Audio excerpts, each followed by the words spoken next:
오늘 아까 찬양을 들으니까 굉장히 은혜로운 찬양이 있었습니다. 그 아름다운 마음들이 모여서 아름다운 마음들이 모였다.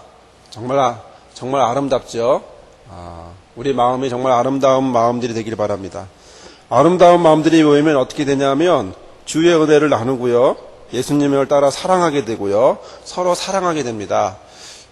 옛날에는 그냥 불렀는데 오늘 가사를 하나씩 이렇게 생각하면서 불렀더니 그렇구나, 정말 아름다운 마음이구나 하는 생각이 듭니다.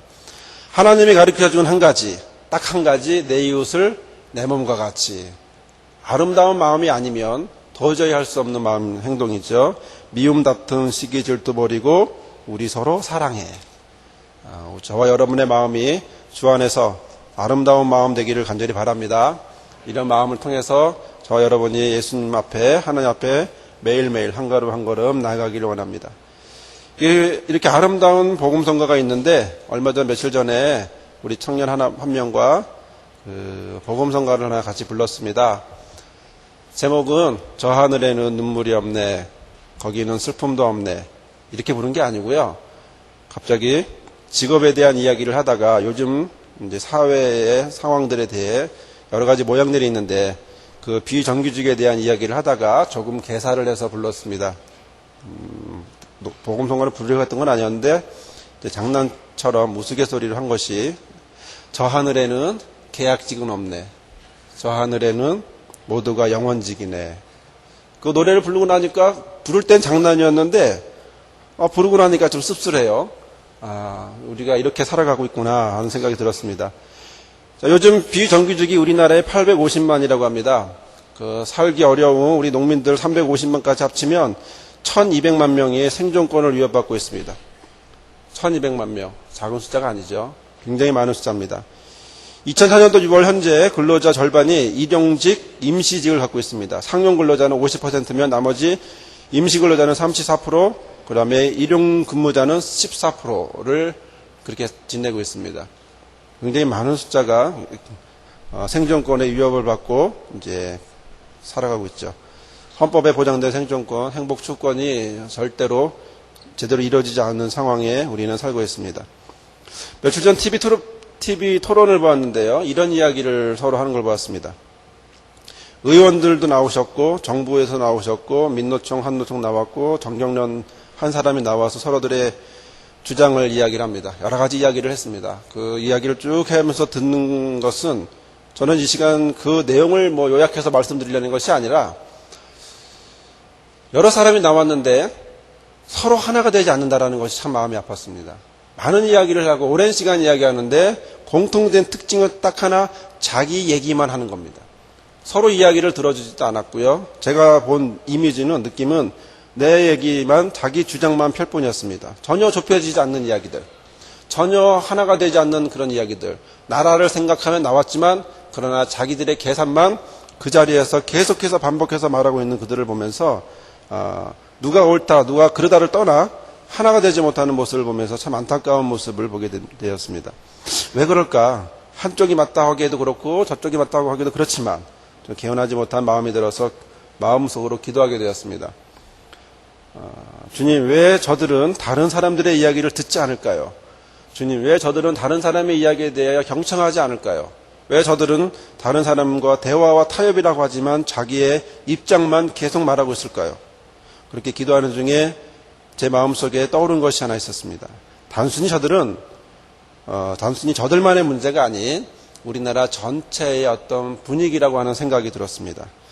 좀 부족한, 다 좋은데 그 하나가 부족한, 그것만 해결이 되면 좋을 텐데 그 2% 부족한 그것 때문에 아마 저렇게 되는 것이 아닐까, 저런 결과가 맺어지는 것이 아닐까. 남의 말 듣는 것보다, 다른 사람 얘기 듣는 것보다 자기 얘기만 듣는, 이런 이야기가 있습니다. 대화에는 두 가지가 있습니다. 대화의 자세에는 두 가지가 있다고 합니다. 첫 번째, 말할 때, 대화는 말하는 거죠. 또 그다음 뭐 하는 게 있겠습니까? 남의 얘기를 들어줄 게 있을까요? 그런데 우리 현실은 내가 말할 때와, 그리고 내가 말하고 있는 때와, 그리고 내가 언제 말할까 치고 들어갈 때, 이 두 가지만 있지 실제로 참 대화는 하지 않는다고 그러죠. 어떤 사람은 대화는 대놓고 화나는 게 대화라고 할 정도로 우리가 대화는 참 어려운 모습을 하고 있습니다. 뭐가 부족해서 저럴까? 기도하면서 느꼈던 하나의 마음은 왜 이런 생각을 왜 저렇게 할까 하는 생각은 하나님 앞에 하나님이 저에게 주시는 것은 왜 저럴까? 2% 부족한 것이 뭘까? 라고 하는 그런 생각이 들었습니다. 우리의 삶 속에 빠져있는 그것이 뭘까? 우리의 삶 속에서 매일매일 숨쉬고 살아가고 있는 삶 속에서 빠져있는 게 있다면 그 2% 부족한 게 과연 뭘까? 라는 것이죠. 오늘 본문은 야곱과 요셉의 이야기입니다. 이스라엘의 하나님이 큰 구원의 계획을 가지고 미리 23년 전에 요셉이라고 한 어린 청년을 너무나 큰 환난과 어려움 속에 그리고 그 속에서 능히 이기게 하시면서 총리까지 가게 하는 그런 요셉의 삶을 우리는 성경을 통해서 잘 알고 있습니다. 뒤에 총리가 되고 7년의 풍년 그리고 이어지는 가뭄의 시간 속에서 야곱과 그 가족들은 이런저런 우여곡절 끝에 결국에는 이집트로 오게 되었습니다. 23년 만에 아버지를 만나 목을 끌어안고 우는 바로 그 모습, 우리는 29절의 모습에서 46장 29절의 모습에서 우리는 보게 됩니다. 목을 끌어안고 얼마 동안 울며 라고 하는 말씀을 보면 그렇습니다. 그러면서 31절의 말씀을 보면 바로 미래를 어떻게 준비하는지 그 모습을 보게 됩니다. 우리가 31절의 말씀을 한번 보시면 이것을 표준 세번역은 이렇게 번역하고 있기 때문에 여러분 눈으로 보시면서 한번 보시기 바랍니다. 요셉이 자기 형들과 아버지의 집안 식구들에게 말하게 됩니다. 제가 돌아가서 바로에게 말씀드리겠습니다. 가나안 땅에 살던 저희 형제와 아버지 집안이 저를 만나러 왔는데 그들은 본래부터 목자고 그 다음에 가축을 기르는 사람들입니다. 그들이 와서 양과 소와 모든 재산을 챙겨서 이리로 오게 되었습니다. 이렇게 말씀을 드려놓을 테니까 파라오가 여러분을 불러서 말하면 그래서 형님들을 불러서 너희 생업이 뭐냐라고 물으시면 이렇게 대답하십시오. 종들은 어려서부터 줄곧 목축을 길러온 사람들입니다. 우리 조상 때부터 되도록 그랬고요. 그리고 앞으로도 그럴 것입니다. 라고 대답하라고 일러줍니다. 그렇게 해야 형님들이 고센 땅에서 살 수 있습니다. 이집트 사람들은 목자라고 하면 생각할 것도 없이 꺼리고 있기 때문에 이 본문에 보면 가증히 여긴다, 싫어하기 때문에 그렇습니다. 라고 이야기합니다. 왜 요셉은 새로운 정착지를 고센 땅으로 안내했을까? 고센 땅으로 가는 것은 세 가지의 이유가 있었습니다. 첫 번째는 나일강의 하류에 있기 때문에 풍부한 목초지입니다. 그러니까 양들을 키우기에 굉장히 좋은 곳이에요. 풀도 많이 자라고 그래서 유목민이었던 야곱에게 있어서는 굉장히 유리한 곳이죠. 자, 두 번째로 국경 근처에 있기 때문에 언제든지 가나안으로 갈 수 있는 거리가 가까운 곳이기 때문에 고센 땅이라고 하는 이집트 중심에 들어오지 않고 끝에 국경지대에 있는 고센이라고 하는 지역을 가게 됩니다. 세 번째는 이집트와 하나가 되지 않기 위해서입니다. 그 속에 들어가면 희석되고 다 없어지거든요. 그러다 보니까 이집트에 들어가지 않고 종족으로나 단일성을 유지하면서 특성을 그래서 하나님의 백성으로서 살아갈 수 있게 하기 위해서 그 고센 땅을 이야기하게 됩니다.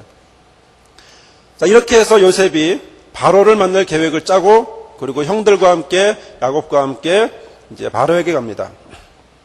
얼마나 치밀한지 형들을 다 데리고 가지 않아요. 5만 데리고 갑니다. 이 5이라고 하는 것은요, 여러분들을 개인적으로 좋아하는 숫자가 있죠. 개인적으로 1부터 10까지라고 한다면 여러분들이 좋아하는 숫자가 있을 겁니다. 근데 이집트 사람들은요, 5라고 하는 숫자를 신성시 여긴답니다. 그러니까 5명을 데려간 건 신성시 여길 만한 그런 아주 치밀한 계획을 가지고 요셉이 이제 가는 것이죠. 역시 바로가 첫 번째 질문은 그겁니다. 너희 생업이 뭐냐? 바로 그 3절에 나와 있는 말씀을 물어봅니다. 그들이 대답합니다. 준비되어 있는 대답이죠. 종들은 목자이온데 우리와 선조가 다 그러합니다. 여러분, 바로가 그 요셉의 형들에게 묻습니다. 너희 생업이 뭐냐? 당시 애굽은 신분에 따라 직업이 달라요. 옛날 우리하고 똑같습니다. 옛날 고대 사람 애들은 신분에 따라 직업이 다릅니다. 신분이 사람을 평가할 수 있고 그 사람에게 무엇을 물어본다라고 하는 것은 그 사람의 신분이나 위치나 그 사람이 뭐한 직업을 물어본다라고 하는 것은 그 사람의 위치를 알 수 있는 것이죠. 직업에 따라 사람들이 대우를 하게 되고 직업에 따라 그 사람을 높게 여기도 하기도 하고 낮게 여기기도 하고 하는 것이죠. 단순히 직업을 묻는 게 아니라 너의 위치, 신분, 너는 어떤 사람이냐 이걸 묻는 것입니다. 자, 이런 식의 질문을 본다면 이렇게 표현할 수 있겠죠. 우리식으로 표현한다면 당신은 어떤 사람입니까? 당신은 어떤 영향력이 있습니까? 당신이 가지고 있는 건 얼마입니까? 나에게 무엇을 줄 수 있습니까? 내지는 한마디로 말하면 당신은 누굽니까? 라고 하는 거죠. 누구냐 넌? 이라는 겁니다. 넌 누구냐? 라고 단도직입적으로 바로 왕이 그 요셉의 형들에게 물어봅니다. 그러나 놀라운 것은 바로 그들 형들의 대답입니다. 그 형들의 대답은 준비되어 있는 대답, 바로 그 대답을 하게 됩니다. 첫째, 우리는 목자입니다. 목자. 여러분, 어떻게 이렇게 당당하게 말할 수 있을까요? 어떻게 이렇게 당당하게 자기의 직업을 말할 수 있을까요? 이것은 쉬운 일이 아니었습니다. 왜냐하면 당시 이집트 사람들은 34절, 46장 34절 끝에 뭐라고요? 애굽 사람은 다 목축을 가증히 여겼다. 구역질 나는 일이라고 생각했다는 겁니다. 그런데 그 앞에서 뭐라고요? 나 목자야. 나 목축업하는 사람이야. 라고 말했다라고 하는 것은 대단한 용기 아니면 불가능한 일입니다. 그들이 왜 목축업을 싫어하냐면 첫 번째 자기들은 농사를 짓거든요. 자기들은 농사를 짓기 때문에 그 다른 직업을 싫어합니다. 두 번째는 자기들이 소나 이런 동물들을 신성시 여기는데 그 신성시 여기는 걸 목축업자들은 잡아 죽이고 먹어요. 그러니까 자기의 종교 신앙심상 받아들일 수가 없습니다.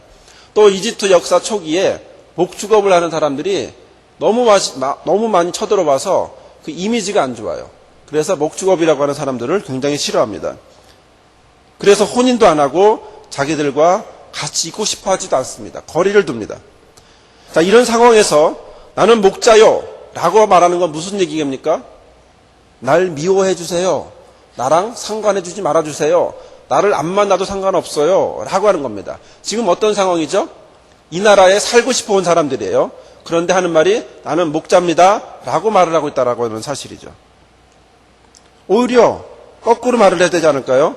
목자는 나중에 하고 나는 농부인데요. 라고 말을 했다면 그들은 농부라고 하는 직업을 좋아하니까 거기에 들어갈 수 있었을 텐데 오히려 거꾸로 말한다고 하는 사실입니다.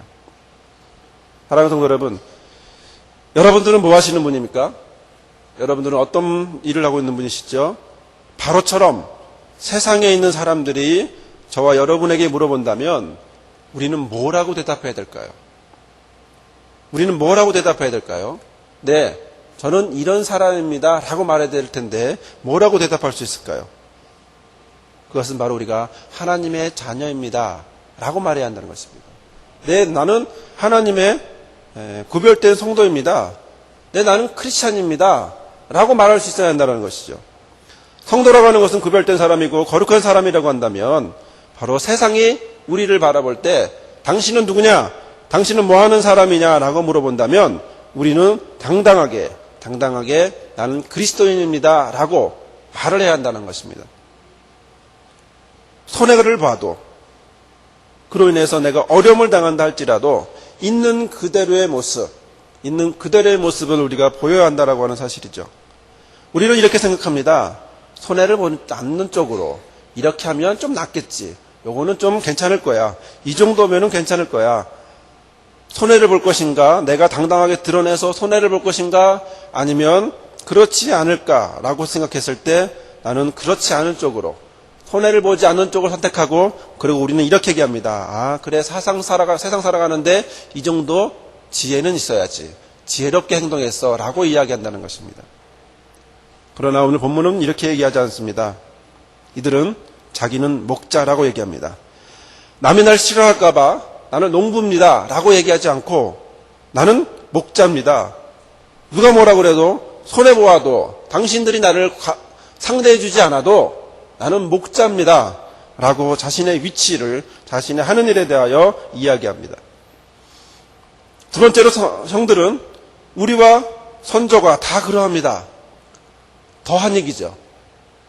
나는 목자는 직업을 바꿀 수도 있는데 우리는 조상 대대로 목자입니다. 이렇게 말하면 무슨 얘기입니까? 나는 목이 칼이 들어와도 안 바꿔요. 목자로 살 겁니다. 라고 이야기한다는 것입니다. 더 손해볼 수도 있는데 목자보다는 농부로 살아갈 수 있었을 텐데도 손해볼 수밖에 없는 그 길, 바로 그것을 선택한다는 것입니다. 모든 사람이 다 이해할 때 아닌 건 아니라고 말할 수 있는 사람, 모든 사람이 다 아니라고 말해도 바로 그래도 분명한 예라면 예라고 할 수 있는 사람, 바로 그런 사람을 그들은 말해주고 있는 것입니다. 조상도 목자고 자기도 목자고 대대로 목자고 정말 어떻게 더 이상 말할 수도 없는 그 직업을 버릴 수 없겠어? 라고 말할 수 없을 정도로 그들은 단호하게 얘기합니다.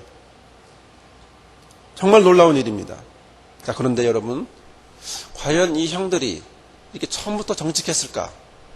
과연 이 정직한 모습을 처음부터 이렇게 갖고 있었을까라는 것입니다. 그렇지 않습니다. 형들의 모습은 부정직한 사람들입니다. 형들은 윤리와 도덕이 없었던 사람입니다. 동생은 강직한 사람이었고 요셉은 강직한 사람이었고 바로 그런 모습으로 형들을 대하여 형들의 모습을 아버지에게 이야기했습니다.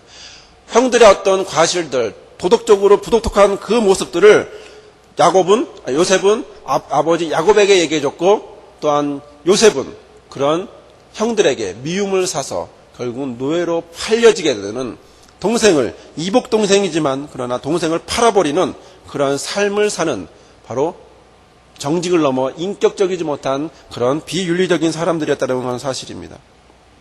동생들을 판 바로 그들은 처음부터 끝까지 거짓말했고 아버지에게는 동물이 잡아 죽였습니다 라고 얘기하며 20년을 지내왔습니다. 동생을 만나는 그 시간까지 바로 그때까지 바로 20년 동안 그들은 정직하지 않은 모습을 지내오게 되죠. 그러나 하나님이 이집트의 총리가 되게 한 요셉을 통해서 23년 뒤에 음식 때문에 먹고 살아야 하기 때문에 오게 된 그들에게 요셉이 확인할 수 있었던 것, 그들에게서 요셉이 확인할 수 있었던 것은 20년 사이에 바뀌어진 형들의 모습이라고 하는 사실입니다. 어떻게 바뀌었을까요? 우리는 창세기 42장에서 보면 그 내용을 알 수 있습니다. 그것은 42장에 보면 독실이라는 말, 진실이라는 말, 이것이 무려 8번이나 나온다라고 하는 사실입니다. 그리고 요셉에 대하여 44장 16절에는 이렇게 말합니다. 유다가 어떻게 우리의 정직을 나타내리까? 어떻게 하면 우리가 정직하다라는 사실을 말할 수 있습니까? 나는 정직해졌습니다. 우리는 정직합니다. 옛날에 우리가 아닌 이젠 정직한 우리가 되었습니다. 23년 전에 부정직한 사람들이 아닌 이제는 변화된 정직한 사람의 모습으로 이 자리에 있습니다. 어떻게 하면 우리가 정직한 것을 당신에게 보일 수 있습니까? 요셉이 형들에게 요구했던 정직을 요셉은 형들로부터 보게 됩니다. 셋째로 이렇게 정직해진 형들은 바로에게 당당히 요구하게 되죠. 정직하기 때문에 요구할 수 있습니다. 정직하기 때문에 당당하게 정직한 자만이 요구할 수 있습니다. 본문 47장 4절의 말씀을 한번 보도록 하겠습니다. 그들이 또 바로에게 이르고하되 가나안 땅에 기근이 심하여 종들의 때를 칠 곳이 없기로 종들이 이곳에 유거하러 왔사오니 청컨대 종들로 고센 땅에 거하게 하소서. 요구할 수 있는 위치가 아닙니다. 오히려 주면 감사하고 주지 않으면 어쩔 수 없는 그런 위치입니다. 그러나 그들은 정직하기에 당당하게 그들에게 요구합니다. 바로 왕에게 요구합니다. 내가 이곳에 있을 텐데 고센 땅을 우리가 지낼 수 있게 해달라고 얘기합니다. 그 후 바로의 마음을 움직이신 하나님이 6절에 보면 애굽 땅이 내 앞에 있으니 땅의 좋은 곳에 내 아비와 형들로 거하게 하되 고센 땅에 그들로 거하게 하고 그들 중에 능한 자가 있는 줄을 알거든 그들로 나의 짐승도 주관하게 하라. 이렇게 길을 열어줍니다. 여러분, 지금 우리에게 부족한 게 뭘까요? 지금 우리의 사회 속에 저와 여러분이 살고 있는 이 시대 속에 부족한 것이 있다면 그게 뭘까요? 2% 부족하다고 할 수 있는 이 부족한 것, 이것만 해결되면 갈증이 사라질 만한 이 부족한 것이 있다면 그것은 무엇일까요?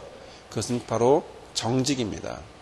이 시대가 정직하다면, 이 시대가 더욱 정직해진다면 그러면 이 시대는 더욱 살기 좋은 시대로 나갈 수밖에 없고 나가게 됩니다. 좀 더 확대해서 말씀을 드리면 윤리라고 하는 부분이 없기 때문에 그렇습니다. 우리가 바라는 사회는 안정되고 복을 누리는 사회입니다. 건강한 사회이기를 원합니다. 이런 건강한 사회를 누리기 위해서는 두 가지가 필요합니다. 건전한 종교윤리와 건전한 경제원리, 이 두 가지가 필요합니다. 이 말은 마시얼이라고 하는 사람이 이야기합니다. 이 두 가지가 합쳤을 때 건전한 사회가 될 수 있다라고 얘기합니다. 뒤에 막스 베버도 이런 이야기를 하게 되죠. 우리는 개신교인으로서 우리는 개신교 윤리에 따른 그런 경제체제를 원하고 또한 그런 삶을 살고 있습니다. 개신교 윤리에 나온 게 바로 자본주의라고 하는 것이죠. 자본주의를 뒷받침해야 될 게 무엇이 있어야 되냐면 경제윤리입니다. 그리고 개신교 윤리라고 하는 것이 필요합니다. 개신교 윤리가 빠지면 막스 베버는 이렇게 말합니다. 천민 자본주의가 된다. 천한 자본주의가 된다라고 베버는 지적합니다. 천한 자본주의의 세 가지 특징이 있는데 첫 번째는 정경유착. 많이 들어보셨죠? 정경유착. 두 번째 특징은 빈부의 격차가 너무 심해진다는 것이죠. 지금 우리 시대에는 극빈자들이 많이 늘어나고 있죠. 중산층이 없고 오히려 바닥으로 내려가는 분들이 많이 있습니다. 세 번째는 도덕성의 타락이라는 것입니다. 결국 도덕적 부패가 결국 천민자본주의의 특징이라는 것이죠. 우리는 50년 동안 달려왔습니다. 정신없이 달려왔습니다. 우리 어른들께서도 정신없이 50년 동안 달려왔습니다. 그래서 정신이 없어요. 정신을 두고 왔어요. 정신을 두고 오니까 지금 남은 건 천민자본주의밖에 없습니다.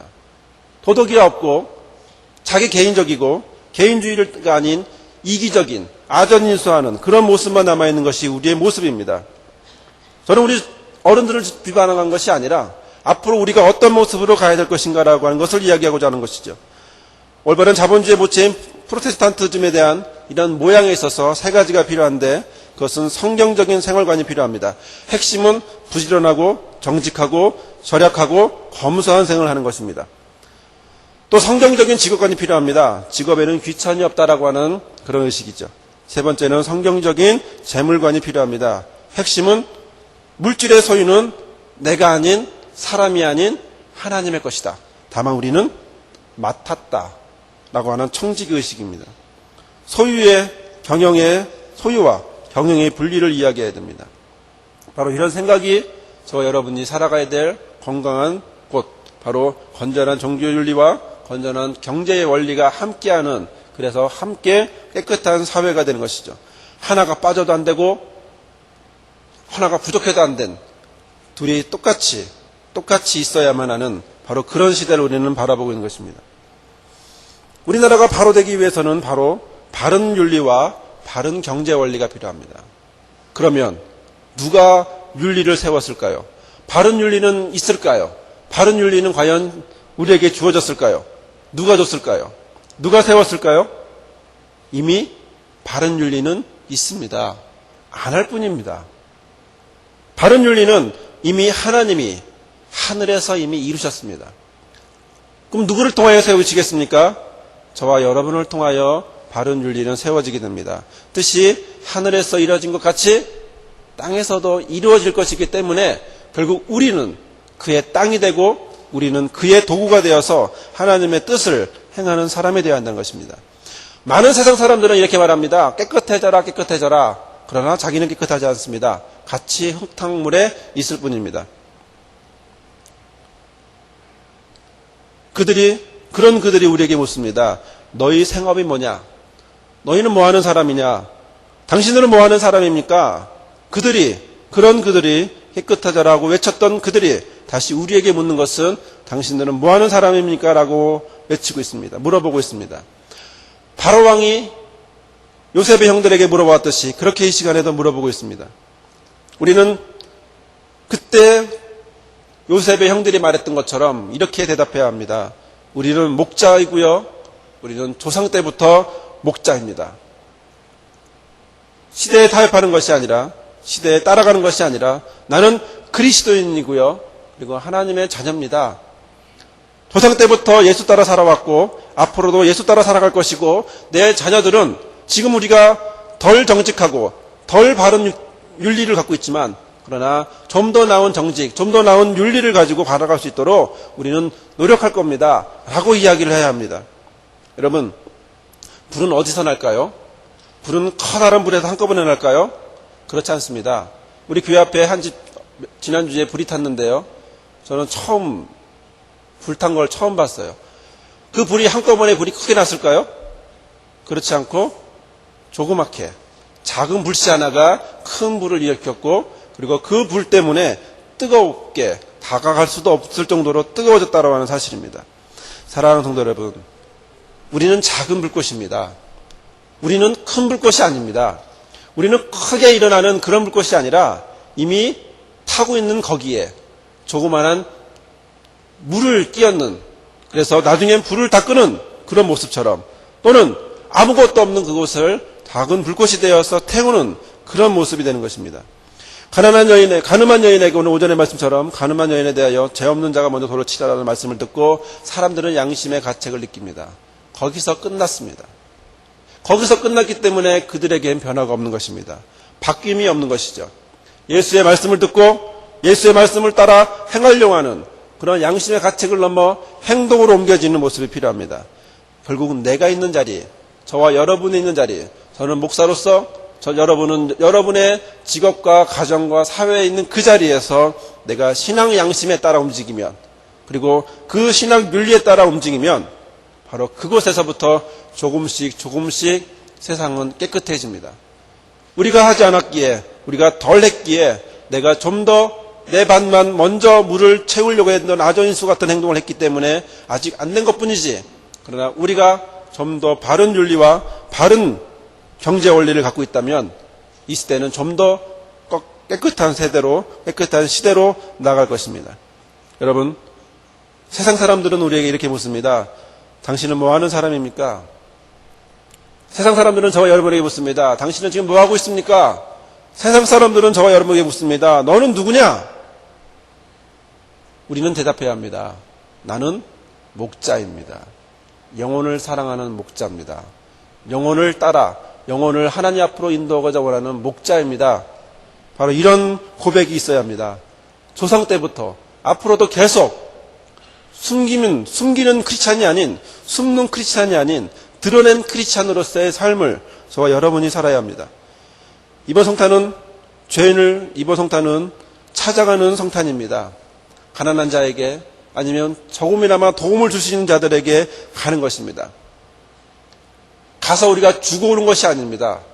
가면 받는 것이 더 많습니다. 은혜를 받게 오게 되고, 그리고 우리가 어떤 모습으로 살아야 될지를 알게 됩니다. 성탄은 예수님이 오신 날입니다. 성탄은 죄인에게 오신 날입니다. 우리의 성탄도 죄인에게 가는 날이 되어야 합니다. 우리는 정직한 사람의 모습으로, 정직한 삶의 모습으로 내가 있는 이 자리에서, 내가 있는 저와 여러분의 그 자리에서, 맡은 자리에서 깨끗하려고 하는, 어제보다는 좀 더 깨끗하려고 하는, 한꺼번에 깨끗해질 수 없다면 어제보다는 하나라도 좀 더 깨끗해지려고 하는 그런 모습으로 우리가 나아가기를 원합니다. 찾아가는 성탄절, 이웃과 함께하는 성탄절, 바로 그런 모습, 또 회복과 성장으로 나가는 모습, 교회를 위하여 한 시간이라도 기도하고자 원하는 그런 모습, 그리고 우리가 이번 한 달 동안 전도하고자 원하며 상반기에 받아들였던 그 태신자 카드를 다시 돌려드리면서 그 태신자 이름을 다시 한번 불러가며 그들을 만나려고 하는 것, 바로 이것은 찾아가는 성탄절입니다. 이것은 복음을 전하는 성탄절이고, 또 이것은 우리는 목자라고 말하는 그런 성탄절입니다. 이웃을 내 몸같이 사랑하는 그러한 성탄절이 될 줄 믿습니다.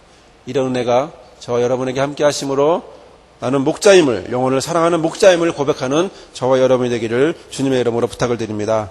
아멘. 이 시간 함께 기도하겠습니다. 우리 함께 통성으로 기도하겠습니다. 통성으로 기도하실 때 하나님, 영혼을 사랑하는 마음 주십시오. 또한 정직하게 해주십시오. 언제 어디서나 주의 음성을 듣고 주의 말씀 따라 자신있게 정직하게 당당하게 살아가는 그리스도인이 되게 해달라고, 하나님의 자녀가 되게 해달라고 이 시간 함께 기도하겠습니다.